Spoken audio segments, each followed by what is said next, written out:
দর্শক, আপনারা দেখছেন STSP নিউজ বাংলা। ভালো কথা, মাকে নিয়ে বলার শেষ নেই। পূর্ববর্তী যারা বলে গেলেন তারা সুন্দরভাবে বললেন। এখন আমাদের হচ্ছে আমাদের দাসপ্রেমী বৈপুত্র এবং আমার অগ্রজ নববর্ষের আড্ডা চলেছে দাসপুরের নানাজলের রাজবাড়ির উদ্যোগে। তো এই নববর্ষের আড্ডায় পেয়েছি এই সময়ের অন্যতম বিশিষ্ট সঙ্গীত শিল্পী প্রিয়ব্রত ঘাঁটিকে।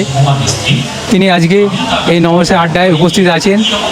তো এই নববর্ষের আড্ডা সম্পর্কে আমরা প্রিয়ব্রত বাবুর কাছেই জেনে নেব। স্যার, আপনার নাম? প্রিয়ব্রত ঘাঁটি। আপনি কি এই নববর্ষের আড্ডায় প্রথম এসেছেন? হ্যাঁ, এবছর প্রথম। আপনার প্রথম এসে কেমন লাগছে? খুব ভালো লাগছে, একদম অন্য ধরনের ব্যাপার। এরকম অনুষ্ঠান এদের কয়েক বছরই হচ্ছে শুনছি, কিন্তু আমার আসার সেরকম সুযোগ বা সময় হয়ে ওঠেনি। এবছর হয়েছে, আসার সৌভাগ্য হয়েছে, এসে খুব ভালো লাগছে আমার। আপনি এত প্রাচীন ঐতিহ্য রাজবাড়ি, তো এই রাজবাড়ি কি ঘুরে দেখেছেন? হ্যাঁ, ঘুরে দেখেছি। প্রাচীন যে ঐতিহ্য তার অবশিষ্ট কিছু রয়ে গেছে, আর এই সংস্কৃতিকে এরা বাঁচিয়ে রাখার চেষ্টা করছে। এটা খুবই প্রশংসনীয় উদ্যোগ একটা। আর এইভাবেই এগিয়ে চলুক আমাদের বাঙালি সংস্কৃতি।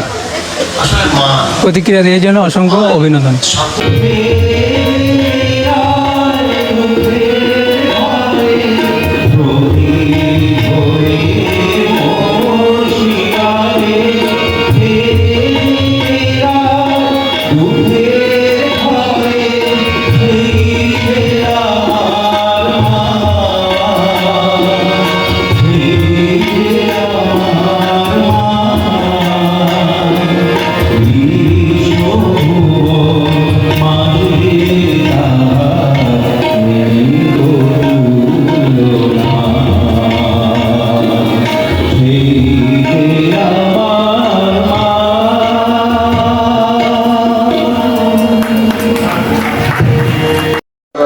আমরা পেয়েছি এই নববর্ষ বৈঠকের উদ্যোক্তাদের আরও একজনকে।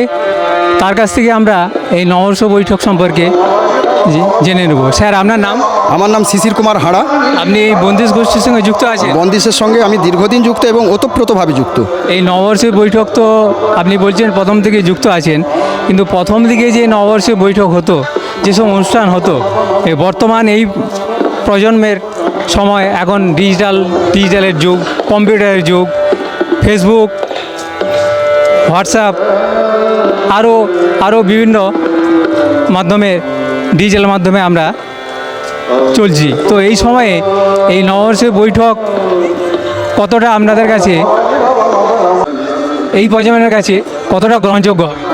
গ্রহণযোগ্য তো হতেই হবে, কারণ সমাজ যেদিকে যাচ্ছে আজকের দিনে, যেভাবে ডিজিটালাইজেশন হচ্ছে, আর সবাই মোবাইলের প্রতি এত আসক্ত হচ্ছে, ছেলেমেয়েরা বিশেষ করে, পুরানো যে কিছু ঐতিহ্য সংস্কৃতি যেটা আমাদের বাংলার সঙ্গে মানায়, এই রাঢ় বাংলার মূলত আমরা কেন নববর্ষটা গানের আড্ডা, লোকসঙ্গীতের আড্ডা, আর তার সঙ্গে আমরা পান্তা ভাতের কেন আড্ডাটা করলাম, তার কারণ হচ্ছে দুটো দিক ব্যাপার আছে। এক হচ্ছে সংস্কৃতিটাকে তুলে ধরা মানুষের মাঝে, আর দ্বিতীয়ত হচ্ছে খাদ্যদ্রব্যের কিছু আমাদের পুরানো যে জিনিসগুলো আছে তাতে অনেক কিছু উপকারী আছে, যেটা আমাদের শরীরে ক্যালসিয়াম, প্রোটিন, মিনারেল, এগুলো সমস্ত কিছু পাওয়া যায় ফাইবার টাইবার থেকে। সেটা পান্তা ভাতে কিন্তু স্বাস্থ্য বিভাগের লোকেরা বলছে।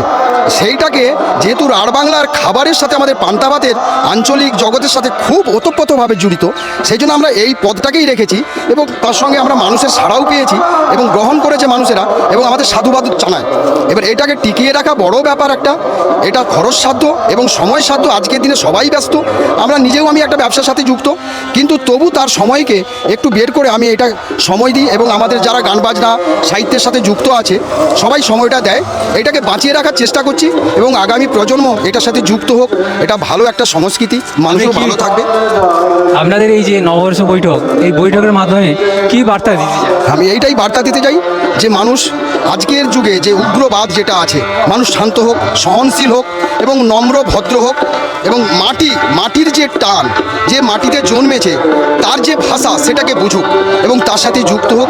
সে মানুষের মতো মানুষ হোক, অনেক উপরে উঠুক, কিন্তু মানুষের মাটির সাথে যেন সে মিশে থাকে, সাধারণ থেকে সে অসাধারণ হয়ে উঠুক, এটাই আমার কাম্য। প্রতিক্রিয়া দেওয়ার জন্য অসংখ্য অভিনন্দন। তো বর্তমান যুগ সোশ্যাল মিডিয়ার যুগ। তো এই সোশ্যাল মিডিয়া যুগে এই প্রজন্ম প্রায় সেই প্রাচীনকালের যে প্রাচীন ঐতিহ্য, নববর্ষের বৈঠক, মায়ের হাতের রান্না এবং আরও প্রাচীনকালের যে সমস্ত সংস্কৃতি ভুলে যেতে বসেছে। তো তাদের সেই সংস্কৃতিকে নতুন প্রজন্মের কাছে নতুনভাবে তুলে ধরার জন্য এই বন্দিশ গোষ্ঠী নালাজোড় রাজবাড়িতে নববর্ষ বৈঠকের আয়োজন করেছে। আমরা এই নববর্ষ বৈঠক প্রতি বছরই হোক এবং আরও বড় আকারে হোক।